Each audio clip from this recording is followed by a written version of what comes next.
इस वीडियो में 1753 ईस्वी के चार्टर के अंतर्गत 1726 के चार्टर के प्रावधानों में जो परिवर्तन किए गए थे उसके संदर्भ में चर्चा की जाएगी। हम सभी इसका पूर्व में अध्ययन कर चुके हैं कि 1726 के चार्टर के द्वारा मेयर कोर्ट की स्थापना की गई थी जो दीवानी मामलों को देखने का काम करती थी, लेकिन क्षेत्राधिकार को लेकर मेयर कोर्ट और ब्रिटिश जो गवर्निंग काउंसिल था उनके बीच हमेशा संघर्ष जारी रहता था। अपने अपने क्षेत्राधिकार को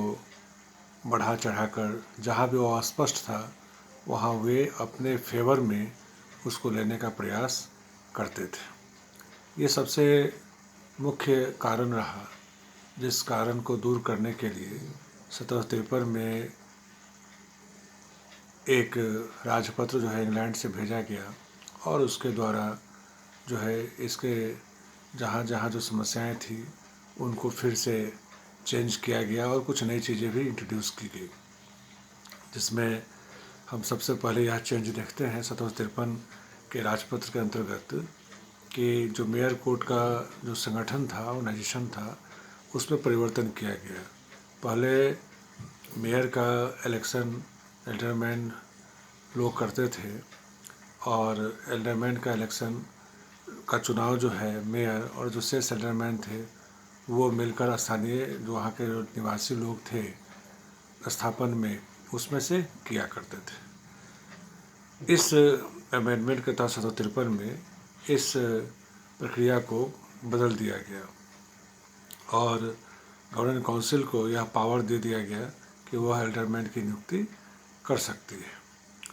और मेयर के नियुक्ति में यह प्रावधान किया गया कि 2 एल्डरमैन का पैनल बनाकर वो जो है गवर्निंग काउंसिल के पास प्रतिवर्ष जमा करेगी, जिसमें से एक नाम का चुनाव मेयर के लिए किया जाएगा। इस तरह से मेयर कोर्ट के संगठन में परिवर्तन किया गया। दूसरा इसमें है point, जुडिक्शन of the mayor court. Mayor court के जो क्षेत्राधिकार थे जिसको लेकर हमेशा कॉन्फ्लिक्ट चल रहा था,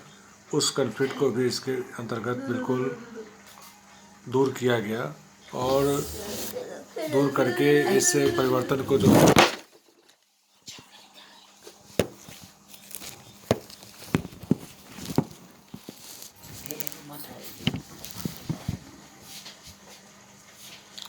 स्पष्ट रूप से सामने लाया गया।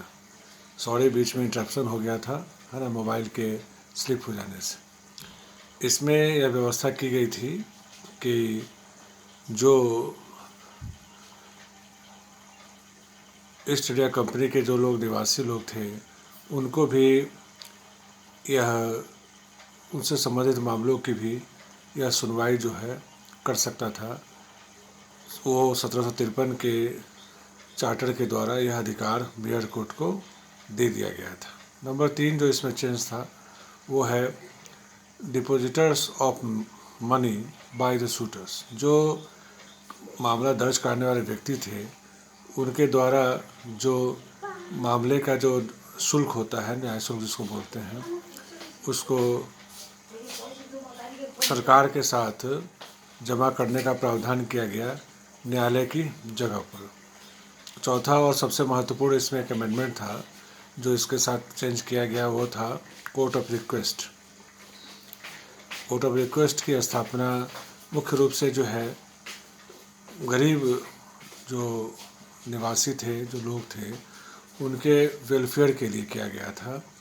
इस कोर्ट ऑफ रिक्वेस्ट में रिक्वेस्ट का जो व्यवस्था था प्रत्येक प्रेसिडेंसी नगर में किया गया था और प्रत्येक प्रेसिडेंसी नगर में ये 5 पैगोडा जो 15 रुपये के बराबर होता था, मूल्य तक के मामलों की सुनवाई करने का काम करता था।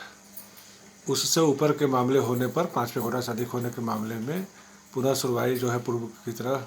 मेयर कोर्ट के पास वह पावर था। कोर्ट ऑफ रिक्वेस्ट में कई कमिश्नरों की नियुक्ति की गई थी जिसकी संख्या 8 से लेकर 24 तक थी। आरंभिक समय में इसको गवर्नर काउंसिल के द्वारा अपॉइंट किया गया, जिसमें से आधे कमिश्नर हर साल रिटायर होते थे और उनके जगह पर फिर नए कमिश्नर्स की नियुक्ति की जाती थी। इसमें यह एक अनिवार्य रखा गया था कि 3 कमिश्नर कम से कम सप्ताह में एक बार अपनी बैठक रख करके ये इसके संबंधित जो मामले इसमें आते थे उनकी सुनवाई करके उसका फैसला कर सके। इस प्रकार हम देखते हैं कि 1753 ईस्वी के राजपत्र के द्वारा जो विभिन्न जो चेंजेस किए गए उसको क्रमवार हम इस तरह से देख सकते हैं कि इसके अंतर्गत मुख्य रूप से 4 न्यायिक न्यायालयों की व्यवस्था की गई है, जो प्रत्येक प्रेसिडेंसी नगर में रहा, जिसमें से पहला है कोर्ट ऑफ रिक्वेस्ट, जिस पर भी हम लोगों ने तुरंत चर्चा की, जिसमें 5 पैगोडा मूल्य तक के मामलों की सुनवाई की जा सकती थी। दूसरा पूर्व की तरह मेयर कोर्ट यहाँ पे उपस्थित रहा, जो 5 पैगोडा से अधिक मूल्य के जो मामले होते थे उन मामलों में वो सुनवाई करती थी, मामलों का निपटारा करने का उसका अधिकार था, रखा गया था। और नंबर 3 में था वही the court of governor council, जिसके द्वारा जो है जस्टिस ऑफ द पीस का गठन होता था, जो क्वार्टर सेशन करके आपराधिक मामले जो होते थे और आपराधिक मामलों में जो डिसीजंस होते थे, जो उसकी प्रक्रिया थी, उन सबों का निपटारा कोर्ट ऑफ पीस के द्वारा किया जाता था। इस न्यायालय के पास में मेयर कोर्ट में लिए गए फैसलों के विरुद्ध अपील भी सुनने का अधिकार प्राप्त था, जो 1726 के राजपत्र में भी दिया गया था। वो यहाँ भी 1753 के राजपत्र में भी उसको बरकरार रखा गया था। नेक्स्ट था इसमें लास्ट जो है वो है प्रिवी काउंसिल, जिसे हम किंग एंड काउंसिल के भी नाम से जानते हैं, जहाँ पर यह अधिकार दिया गया था कि जो भी व्यक्ति गवर्नर काउंसिल के निर्णय से सामने नहीं रखता है, जो जिसके मामलों का मूल्य 1000 पैगोडा या उससे अधिक का है, वो वैसे मामले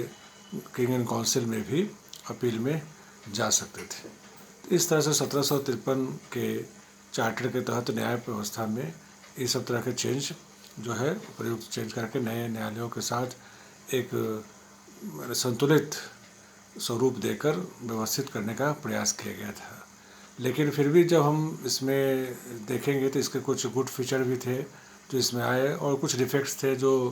पूर्व की तरह रह गए। जैसे कि इसके गुड फीचर में अगर हम बात करें तो यहाँ पर यह स्पष्ट कर दिया गया कि भाई मेयर कोर्ट का जो है एग्जैक्ट जो है लिमिट कहाँ तक है और किस क्षेत्राधिकार के साथ वो जो है काम करेगा, और इससे जो है मामलों के निपटारे में सुविधा होनी शुरू हो गई, जिसमें यह भी शामिल कर दिया गया, स्पष्ट कर दिया गया था कि मेयर कोर्ट में मेयर, एल्डरमैन या कंपनी के और लोगों के संबंधित अगर भी कोई मामले आते हैं तो उसकी भी सुनवाई वो कर सकता है। दूसरा जो सबसे प्लस पॉइंट इसमें रहा कि कोर्ट ऑफ रिक्वेस्ट की स्थापना करते हुए यह प्रावधान किया गया कि जो गरीब वहाँ के जो निवासी थे उनको भी न्याय मिलना संभव हो पाया, जिससे कि कोर्ट फी को बहुत कम रखा गया और कोर्ट फी कम होने के कारण जो है न्याय बहुत सस्ता रहा। और कोर्ट फी कम रहेगा तो जो गरीब लोग हैं उनके ऊपर जो है न्याय शुल्क का जो बोझ था वो कम पड़ता था और वो उसका फ़ायदा उनको वहाँ पर मिला था। अवगुण जो है वो पूर्व की तरह रहा, यहाँ भी गवर्नर काउंसिल सुपीरियर न्यायालय के रूप में यहाँ भी उपस्थित रहा और उसी को यह अधिकार रहा पूर्व की तरह कि वह ऐसे मामलों में जहाँ कि मेयर कोर्ट के विरोध में जो अपील में जाएंगे उन मामलों में जो है यह पूर्व की तरह इम्पोर्टेंट बना रहा है। और जो सबसे कॉमन प्रॉब्लम रहा है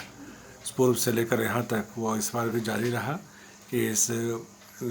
व्यवस्था में भी विधि विशेषज्ञ न्यायाधीशों की पूर्व की तरह कमी रही और जो नॉन प्रोफेशनल जो विधि के जानकार नहीं थे, विशेषज्ञ नहीं थे, जो साधारण व्यक्ति थे, व्यापारी वर्ग के थे, अधिकारी वर्ग के थे, कर्मचारी वर्ग के थे, उन्हीं लोगों ने यहाँ पर भी न्याय प्रशासन का काम किया। इसका दुष्परिणाम यह होता है कि वो न्याय प्रशासन में अपनी बुद्धिमत्ता अपनी समझदारी स्वविवेक का ही उपयोग करते हैं। कानून का जो सही स्पष्ट जो स्वरूप है उनका उनको जानकारी नहीं होने के कारण न्याय के एकरूपता में हमेशा प्रॉब्लम होने की संभावना बनी रहती है। ये जो समस्या थी वो यहाँ भी रहा, जिससे स्पष्ट हो जाता है कि उस समय में भी कंपनी के लिए न्याय सेकेंडरी था, प्रशासन, उसका इनकम, ये मेन चीज़ था। न्याय की स्थिति ज़्यादा बेहतर हो, उधर उनका उतना ध्यान नहीं गया। आज के टॉपिक में बस इतना ही, फिर हम लोग नेक्स्ट वीडियो में नेक्स्ट टॉपिक को डिस्कस करेंगे। Thank you.